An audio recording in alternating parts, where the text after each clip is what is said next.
We are now in part 4 of a 5-part series that we have called Him and Her. We're looking at really relationships from start to finish. How do we go from that initial attraction until death do we part? And so what we've learned in this series so far, number one is this, that whether you're married or just thinking about it or just interested in marriage, this is valuable, right? In this room even today, it's probably about 50-50 between married couples. Well, there's probably more, there's more people who aren't married, let's put it that way, in this room than people who are.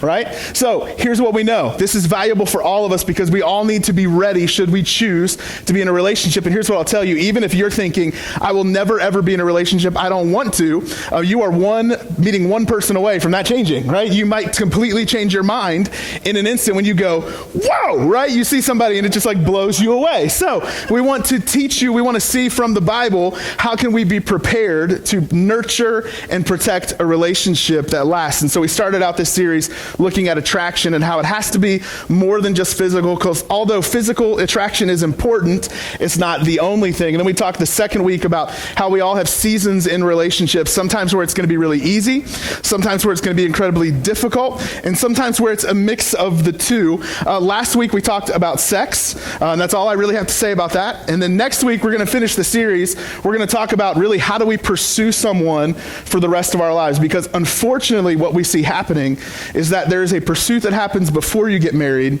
but many couples, once they get married, the pursuit stops. We don't think that's the way to go, right? Biblically, we think there's a better way. Though today really might be the most fun topic for me because we're talking about conflict. We're talking about how to fight well, how to fight fair. And here's why this is really fun for me is because if I've messed up in any part of my marriage, we've been married 8.5 years, I've probably never messed up in an area as much as I've messed up in this area. So I have a lot of fun things I can teach you about what not to do, but today we're going to focus on more what you should do, okay?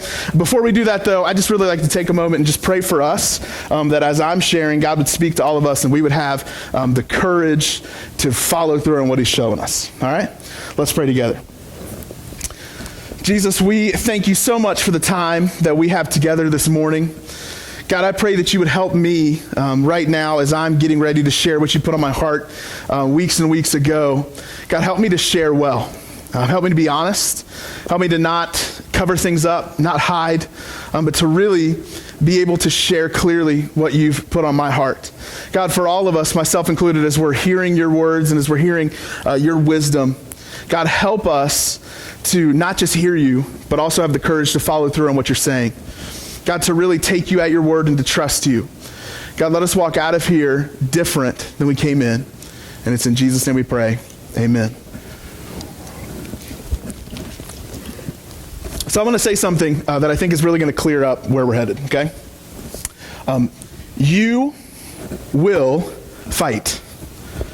If you are in a relationship, 100%, you will fight. Now, that might seem very ordinary to you. You might be saying, why would he even say that? But here's the truth of it.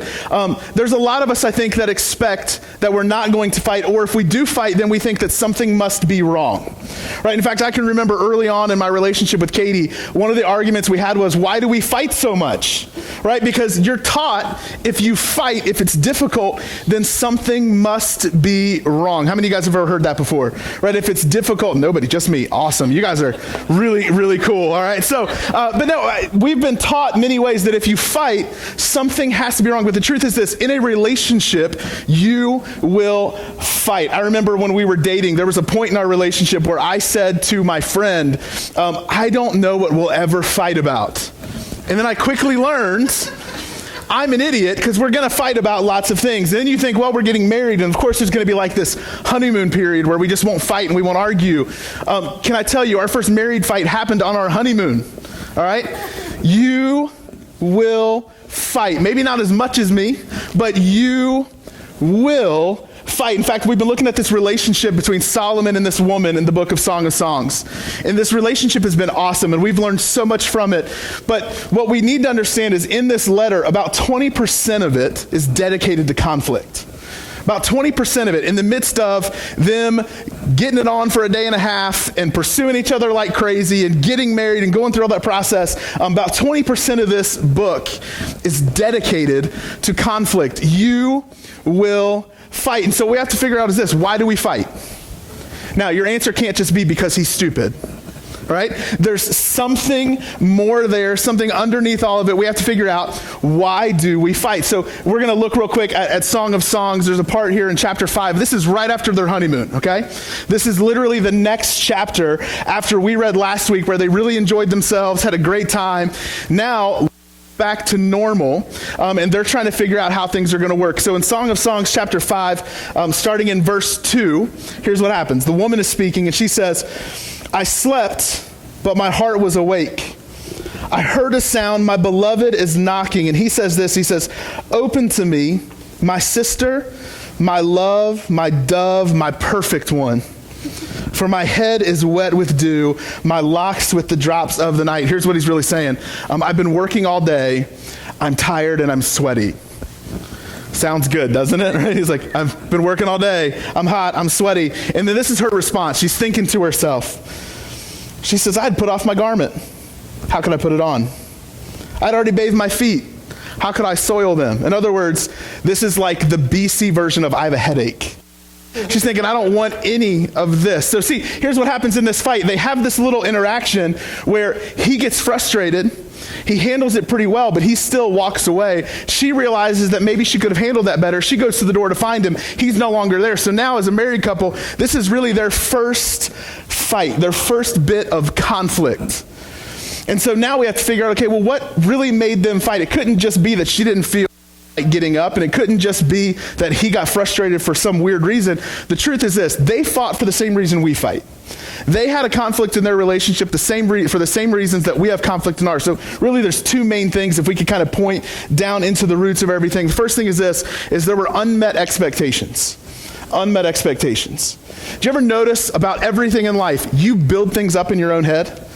Like when you're in college and you're preparing for your dream job, right? You have all these assumptions and expectations on what that job is going to be like. And many times what happens, you get into that job and 6 months later, you're jaded. 6 months later, you're hurt. 6 months later, you're exhausted because what you thought was going to happen and the reality of what actually happened were two very different things. There's unmet expectations. This guy, Solomon, he's got some expectations built up into his own head. He's coming home after having worked all day. He's a very important man with a very important job. He's working from sun up to this point after sundown. She's already gone to bed, and he's thinking, we're newly married. I've been working really hard. I'm coming home, and she is going to be incredibly appreciative, if you know what I mean, right? He's building these expectations into his mind. So he knocks on the door. He says, open the door to me, my perfect one. You are so beautiful. My love, my dove, open the door to me. And he's expecting, let's be honest, he's expecting she's going to like open the door and just jump on him, right? Because this is what he's been expecting all day. The reality is this, she doesn't come to the door. She's not even talking to him. She's just sitting there silently thinking to herself about what she doesn't feel like doing. I don't feel like putting my clothes back on to get up. I've already washed myself. I don't want to get all dirty walking across this room. And I don't want to do it, right? He has unmet expectations that create this frustration for him. But the second thing we see is this in this conflict is there's some self-centeredness, really on both of their parts, right? When you have these crazy expectations that somebody else is going to be exactly what you want all the time, that's you being pretty self-centered. But even for her, there's not really any give and take in this account. Right? There's self-centeredness. Now, here's how this works out in our relationships is hopefully you come into a relationship as a whole person. People say a lot of times, well, I just need this other person to complete me. And guess what? That just doesn't really work. If you got two broken people coming into a relationship, it doesn't make a great one. It makes a broken relationship. And so hopefully you got two individual people coming into a relationship. Now, what happens is this, though, is in this relationship with having two separate people, you have to start blending your lives together. And that's incredibly difficult, especially the longer you're single, I believe. It has to get tougher and tougher because at some point you start creating own rhythms for your life. You got a routine. Even if you don't have a routine, your lack of a routine is a routine for you, right? We all have our own lives, and then all of a sudden you've got to start balancing that out with somebody else. So a great example is I'm an on-time person. How many of you guys are on-time people? Like, you like to be on time. How many of you like to be late to everything? You guys are liars. I see when you come into church, right? Pastor, we're here at 10:55. No, you ain't, right? Don't be lying. But see, here's the deal. But Katie loves to be fashionably late, okay? She would never say she likes to be late, but let's be honest. We're pretty much late to everything. This is what we fight a lot about, right? Because she's very self-centered this way. So, just kidding. My wife loves me, I promise. We have a great relationship. But we have this self-centeredness because you have two people coming into a relationship with these unmet expectations, right? So, ladies, how many times, for those of you who are married, did you just think, one of these days he's just going to clean up after himself, right?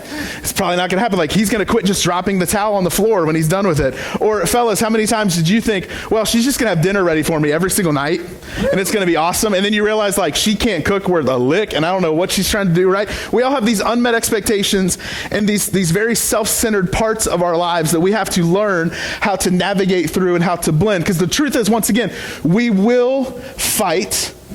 We all fight about the same kinds of things at the root, even if it looks differently. But I really believe how we fight matters. In fact, there's a book, I would recommend it for every single one of you who, even if you are married, it's a great book. Guy named Dennis Rainey, and in this book called Preparing for Marriage, he talks a lot about this idea of conflict, and one of the things he talks about is how every person, for the most part, fits into one of these four categories that really are more like a fighting stance, like how you typically fight, whether it's with a brother, a friend, a spouse, a boyfriend, girlfriend, parent. We all kind of fit into one of these four molds, but only one of them is positive, all right? So here's the four. If you're taking notes, I would write these down because these are incredibly great. The first one is this: the way that we tend to fight is some people tend to yield. Okay, they tend to yield. In other words, the people who yield, these are the people who basically say, it's just better to go along with it than to have a fight. Right? Fighting is uncomfortable for them. Conflict makes them nervous. It makes them get sweaty and scared. They just don't want to have the fight. They're really nervous about it. They yield, and so it's like just whatever you want. Now, here's the problem if you're somebody who just yields, is you feel good for an instant because you feel like you're getting through it, but what happens is this bitterness starts to well up inside you. It's just like little deposits into your heart of bitterness that maybe for the first year or two don't seem like they're amounting to anything, but eventually they boil over. And that's where all of a sudden you have this relationship where it seemed like things were good, but all of a sudden you're going, they just yelled and walked away. I don't know where he went. I don't know where she's going. She got fed up. She got tired of it. It just happened all of a sudden. I can't believe what it was. I just didn't empty the dishwasher one time. Well, no, the truth is this. It has nothing to do with that one fight, but it's all these little fights that didn't get resolved because one person yielded and the bitterness just explodes, right? Because some people tend to yield in conflict. The second thing some people do is some people withdraw.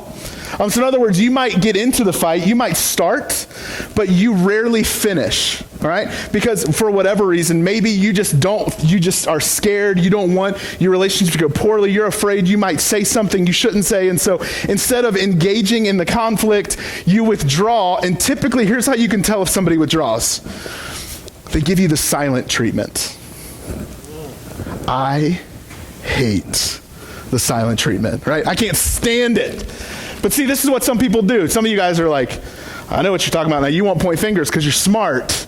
But some people you're in a relationship with, they give you the silent treatment. You're thinking, I don't know what they're doing. Here's exactly what they're doing. They're withdrawing. Now, here's the problem with people who withdraw, because sometimes we make excuses and we think, well, if I withdraw, I'm being a peacemaker, right? And Jesus says, blessed are the peacemakers, right? So I'm just doing what Jesus told me to do. Not so much. Here's why. Because what you're doing is you're not even just yielding and acting like it's solved. You just never solve anything. And so instead of having individual fights or individual points of conflict, you have this one continuous fight. And this is what happens when all of a sudden you get somebody who will bring things up that happened 3, 4, 5 years ago, because they're still not over it, because it's never been resolved. Somebody has just kept withdrawing. And so your whole relationship becomes this one fight because you don't ever sit down and just really resolve it. This is what it looks like to withdraw. The third camp, really the last negative one, which this is the one that I fall into, and Katie would agree with me 100%. If you talk to my wife afterwards, 100% will agree with me. There are other people who they don't yield, they don't withdraw, but they fight to win. How many champions we got in this room today, right? You're a fight to win kind of guy. You don't care if you're right. You don't care if you're wrong. You just want to win. So what you'll do is even if you're wrong, you will start fighting about semantics in the argument, right? So the person you're arguing with will say one wrong thing, and you're like, there it is. I can't trust anything you're saying now. Wrong. You just lied about that one thing. I can't believe you would do that, right? So you fight to win. You don't care if you're right. You don't care if you're wrong. You might not even fight about little semantic things, but like you're just going to keep fighting until you get the upper hand, right? You're just going to keep going. Like this is what I tend to do. I will drag things out forever, right? Because I'm from like the Ricky Bobby school of relationships. If you ain't first, you're last, right? Thank you, Will Ferrell. This is just what I did. This is just me. I'm competitive in everything. And so that unfortunately is translated into many times the way that I have fights with my spouse, fights with my friends. It's just who can outlast the other one because some of us fight to win. But the goal in relationships is not that we would withdraw. It's not that we would yield. It's not that we would fight to win. The goal is that we would learn how to lovingly resolve the conflict in our lives. The goal is that we would learn how to lovingly resolve the conflict, because if you notice the other three stances, man, they never end up going well for your relationship. They never end up going well. The other three, they constantly cause you to settle. And this whole series is about never settling for less than God's best. So we need to learn then, how do we become people who fight in a way that allows us to lovingly resolve the conflict in our lives? How do we learn how to fight well? Or maybe to put it this way, how do we learn how to fight fair? Because the truth is this, when you're in a relationship, whether you're in one now, you're hoping to be in one later on, the truth is this, you will fight, and how you fight matters. So what do we need to know if we're going to learn how to fight well, if we're going to fight fair? I've got 3 thoughts for you that I think are incredibly biblical, that have more often than not saved my butt when I've done something wrong.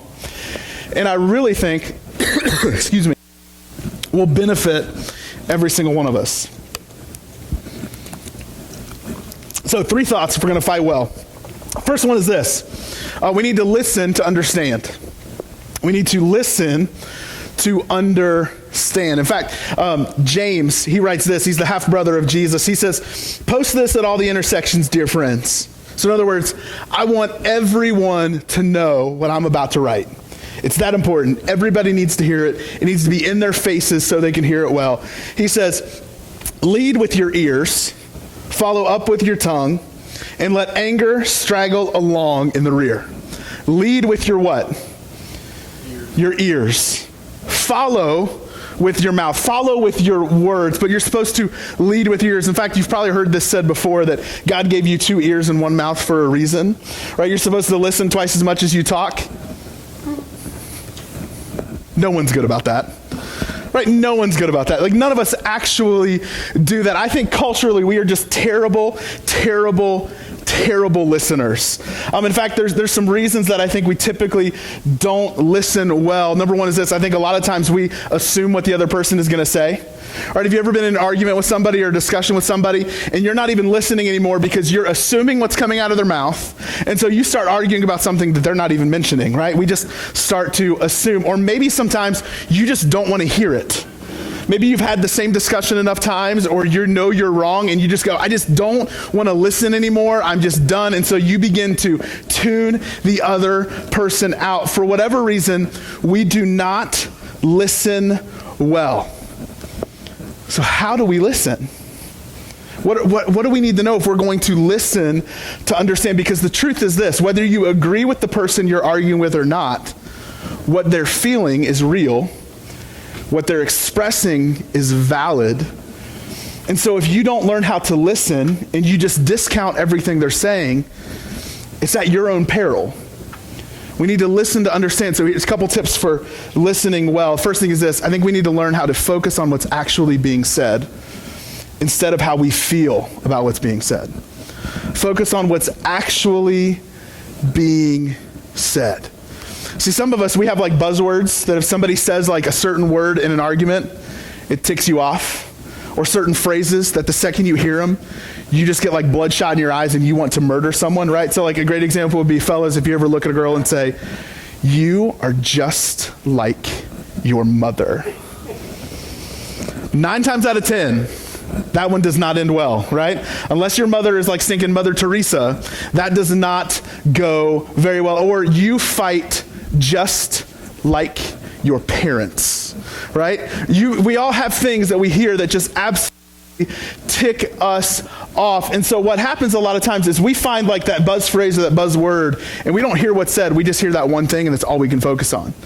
But many times, here's what happens, is when somebody's heated, they say things they don't mean, but you can find some nuggets of truth even when they're pumped up about something, even when they're heated about something.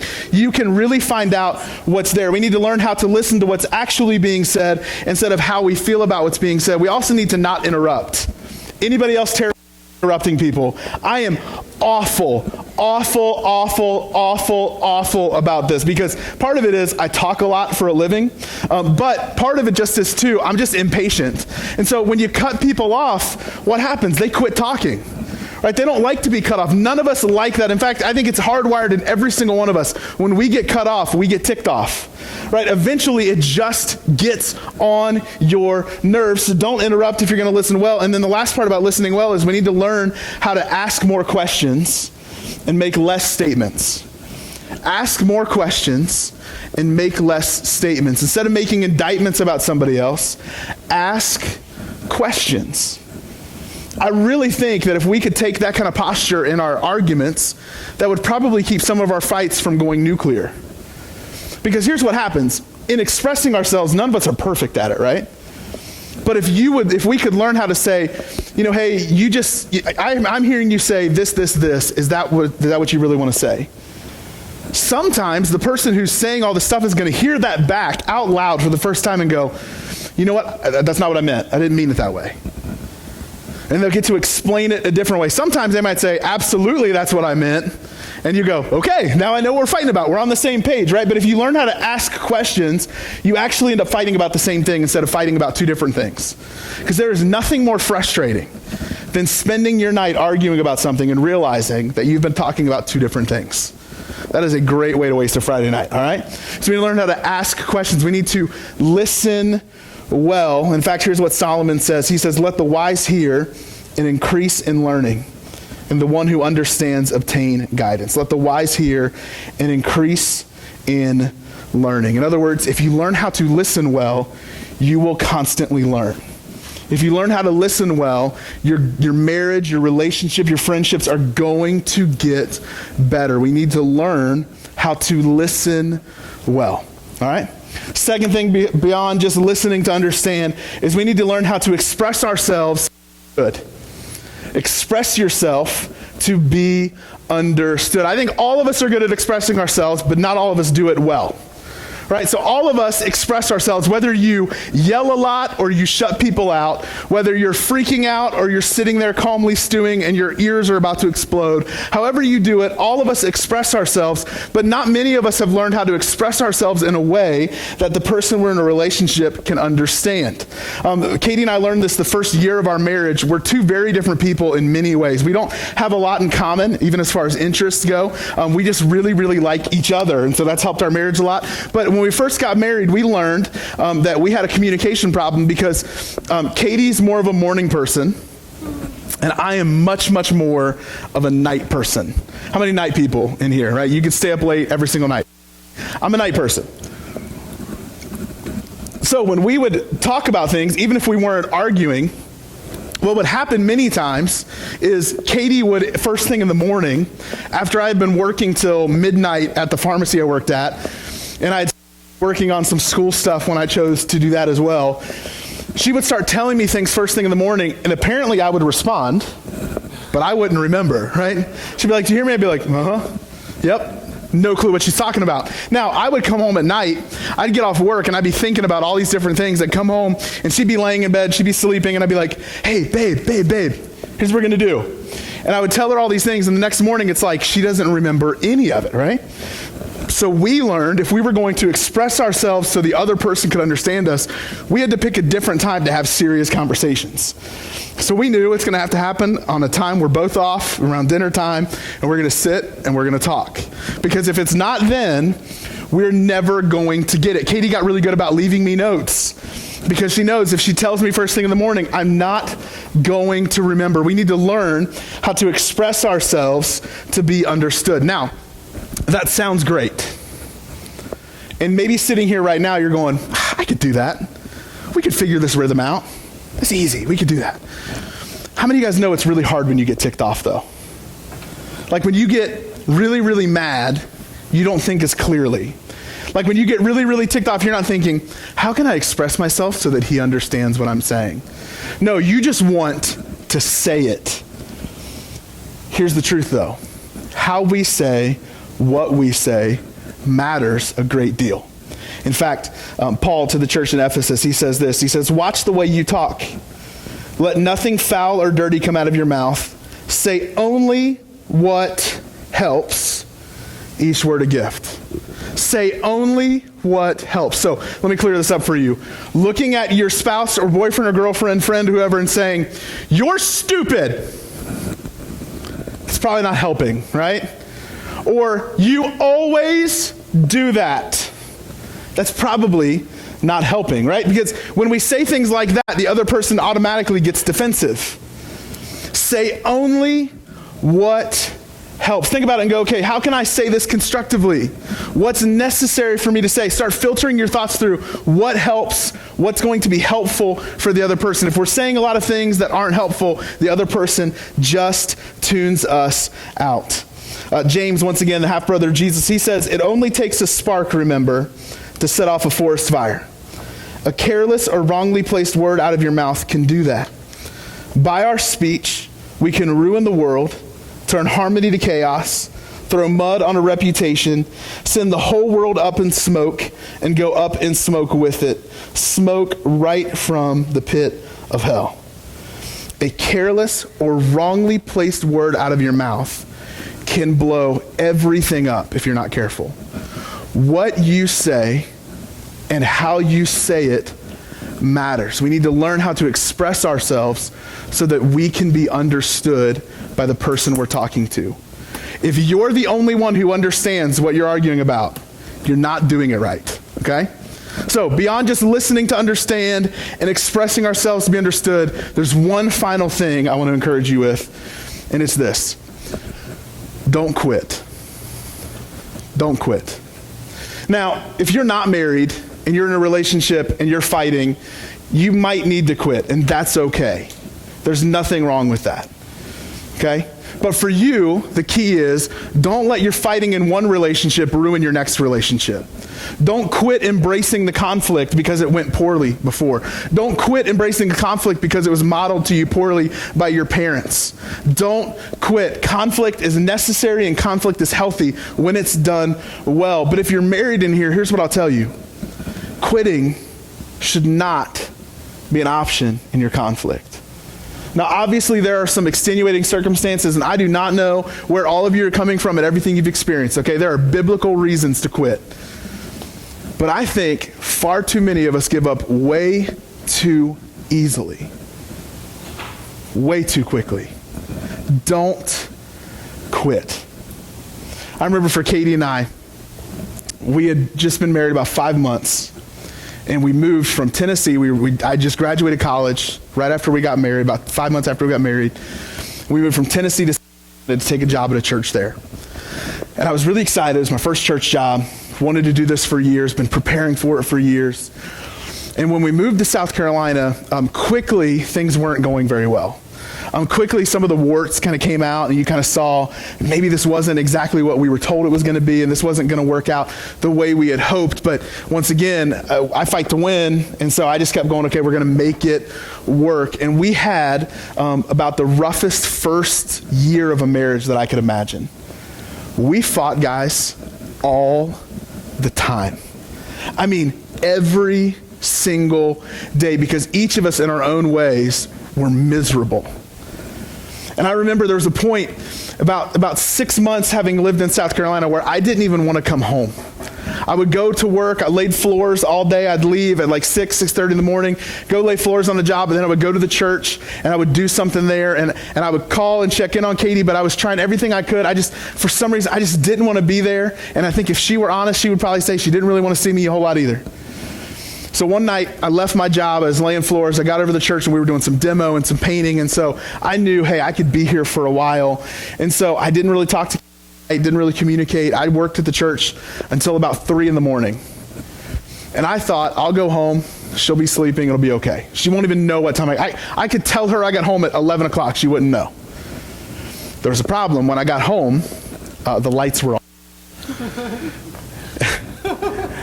And I walked in the door and I thought, maybe she just forgot to turn the lights off. Nope. She was sitting waiting for me. And that night, here's what I'll tell you, that was a make or break moment for our marriage very early on. Where luckily for me that night, I really believe it's the grace of God, he did not allow me to act like I wasn't at fault. That night was like the first night where I realized, man, I've been doing this so poorly. And a lot of the conflict we're facing is my fault. And we sat there that night, we talked for hours. And when you didn't feel like talking anymore, you just kept listening. And when you didn't feel like listening anymore, we'd take turns talking. We just talked and talked and talked. And here's what I'll tell you. That night, when we could have quit, we made some very great changes in our relationship that to this day, almost 9 years into marriage, are still shaping us and have made our marriage what I believe is very, very strong. The hard part is for every single one of us, there's going to be plenty of opportunities where you feel like you want to quit, but let me encourage you. Don't quit. Don't give up. God's not giving up on you. Don't give up on your relationship. So now I'm going to have Steve come back forward, and he's going to just kind of play us out here, but I want to encourage you real quick, because maybe you're in here and you're thinking, my relationship's dysfunctional. Maybe you're just thinking like, man, this is just awful, and I'm just tired of it. And maybe it's not even been something that you've spoken out to the person you're in a relationship with, but you just feel like, man, it's just bad. Or maybe it's not even that for you. Maybe you're not in a relationship, but a relationship in the past went horribly. And you are so exhausted from that previous relationship that you have almost no hope for a future one. And every time you think about getting into one, you're thinking to yourself like, man, I don't think I can do it. Here's what I'll tell you. This entire series, we've been dedicated to this idea that we never want to settle for less than God's best. And as much as this really practical stuff helps, where you're learning how to listen and you're figuring out how to express yourselves, and you want to feel encouraged with this idea of not quitting, for many of us, the practical stuff, while it's good, it's not actually going to help us. Because our hearts aren't in the place to receive it. Our hearts aren't in a place to hear it. I really believe for us what we need in those moments, in those times, and in those seasons in your relationships, because you will have them, what you need more than anything is not another great strategy, but you need God's own heart to inspire your heart. You need the presence of God in your life like you've never experienced before, so that you can actually handle things better. So that as life hits you, you're not just a victim, but you can be proactive with the conflict that comes your way.